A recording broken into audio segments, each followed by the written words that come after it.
Dans la plaine de la rivière Ruzizi, il y a d'un côté le Burundi et de l'autre la République démocratique du Congo.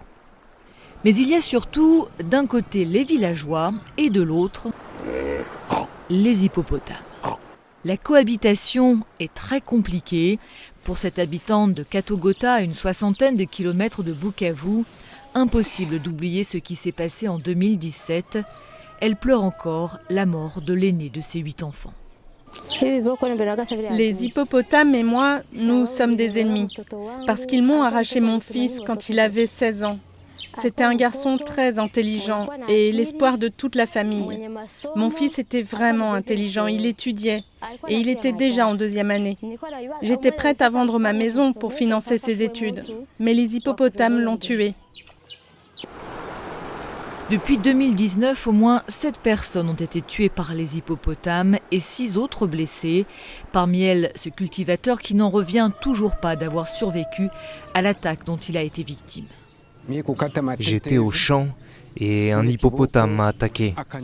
Je me suis défendu avec ma machette, mais il m'a blessé au crâne, juste ici. J'ai énormément saigné. J'étais sûr que c'était la fin pour moi, que j'allais mourir sur le champ. Mais j'ai été sauvé de justesse grâce à Dieu. Les hippopotames s'en prennent aux hommes et à leurs terres.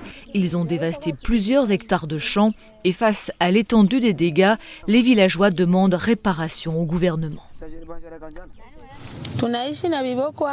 Nous vivons une catastrophe avec ces hippopotames.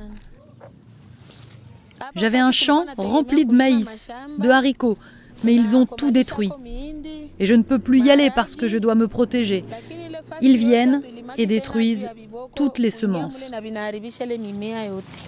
Le problème, expliquent les défenseurs de l'environnement, c'est que les habitants ont envahi les abords de la rivière où les hippopotames avaient l'habitude de venir se nourrir. Une zone pourtant protégée, mais la réglementation n'est pas respectée.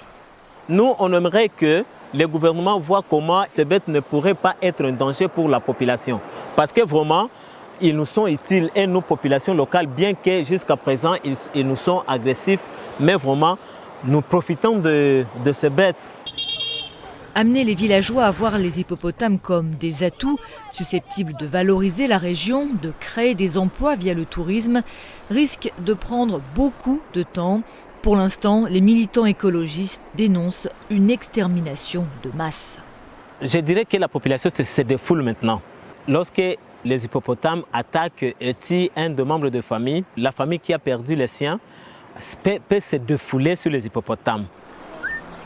Selon leurs défenseurs, au moins 3 hippopotames sont tués chaque mois sur la rivière Ruzizi et le lac Tanganyika.